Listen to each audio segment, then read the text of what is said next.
Hi all, welcome to ദീസൂസ് home. ഇത് നിങ്ങൾ ഉണ്ടാക്കി നോക്കിയിട്ടുണ്ടോ?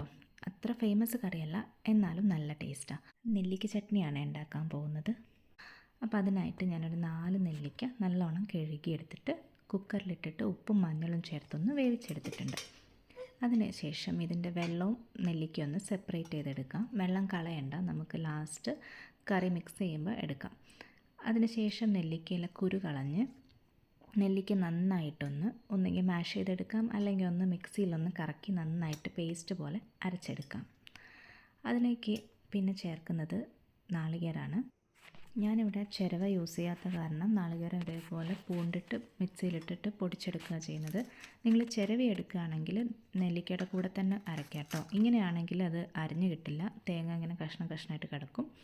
അതിനുശേഷം ആവശ്യത്തിന് പച്ചമുളകും പിന്നെ ഈ നെല്ലിക്കയും കൂടെ ഒന്നും കൂടെ മിക്സ് ചെയ്യാനായിട്ട് ഒന്ന് ബ്ലെൻഡ് ചെയ്തെടുക്കാം. ഇതിൻ്റെ കൂടെ ചേർക്കേണ്ടത് കുറച്ച് പുളിയുള്ള തൈരാണ്.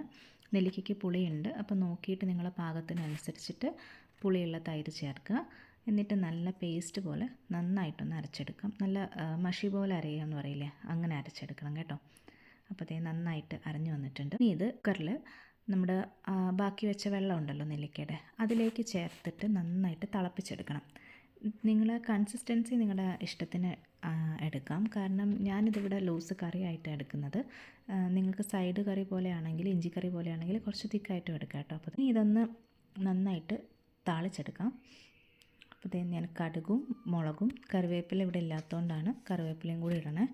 അപ്പോൾ നല്ലൊരു മണം ഉണ്ടാവും, നല്ലൊരു ടേസ്റ്റുമാണ്.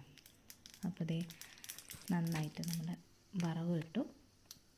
എല്ലാവരും പറ്റുകയാണെങ്കിൽ ഒന്ന് ട്രൈ ചെയ്ത് നോക്കും. എല്ലാവർക്കും ഇഷ്ടമാവണമെന്നില്ല, കാരണം നെല്ലിക്കയുടെ ചവർപ്പൊക്കെ ഉള്ള കാരണം ചിലപ്പോൾ അങ്ങ് ഇഷ്ടമാവണമെന്നില്ല. എന്നാലും എല്ലാവരും ഒന്ന് ട്രൈ ചെയ്ത് നോക്കിയിട്ട് അഭിപ്രായം പറയൂട്ടോ. അപ്പോൾ എല്ലാവരും സന്തോഷമായിട്ടും ആരോഗ്യമായിട്ടും ഇരിക്കും. ബൈ.